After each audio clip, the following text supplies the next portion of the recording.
की सावन महकले पूजनवा नैहर से ससुरार जाइमी अब की सावन महकले पूजनवा नैहर से ससुरार जाइमी छौड़ी चढ़ाइमी भोला पे जलवा निमन भतार पाइमी छौड़ी चढ़ाइमी भोला पे जलवा निमन भतार पाइमी जबन तू सोचले हखी उ बाबा से प्यार पाइमी छौड़ी चढ़ाइमी भोला पे जलवा निमन भतार पाइमी छौड़ी चढ़ाइमी भोला पे जलवा निमन भतार पाइमी।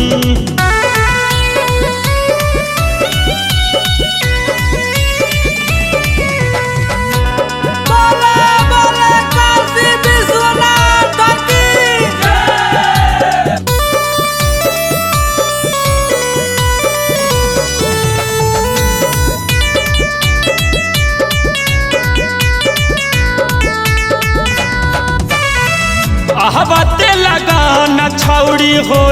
तोरा शादी के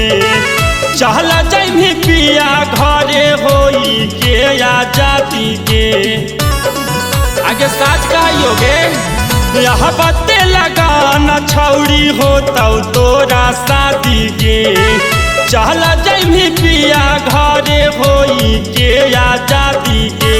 मानी ले बतिया सुनई गे छौड़ी सोहागिन कहाइमी मानी ले बतिया सुनई गे छौड़ी सोहागिन कहाइमी छौड़ी चढ़ाइमी भोला पे जलवा निमन भतार पाइमी छौड़ी चढ़ाइमी भोला पे जलवा निमन भतार पाइमी जबन तू सोचले हखी उ बाबा से प्यार पाइमी छौड़ी चढ़ाइमी भोला पे जलवा निमन भतार पाइमी छौड़ी चढ़ाइमी भोला पे जलवा निमन भतार पाइमी।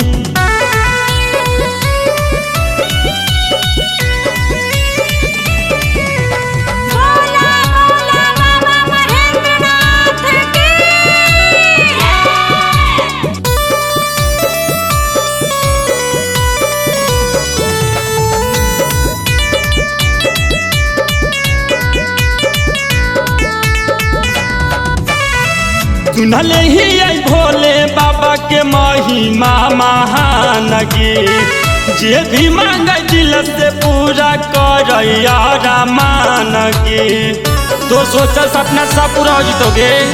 सुनले ही आई भोले बाबा के महिमा महान गे जे भी मांग दिल से पूरा कर मान बबलुआ नमोल अभिषेक के साथ बेला पत्थर चढ़ाइमी रमसी राहुल के साथ बेला पत्थर चढ़ाइमी छौड़ी चढ़ाइमी भोला पे जलवा निमन भतार पाइमी छौड़ी चढ़ाइमी भोला पे जलवा निमन भतार पाइमी जबन तू सोचले हखी उ बाबा से प्यार पाइमी छौड़ी चढ़ाइमी भोला पे जलवा निमन भतार पाइमी छौड़ी चढ़ाइमी भोला पे जलवा निमन भतार पाइमी।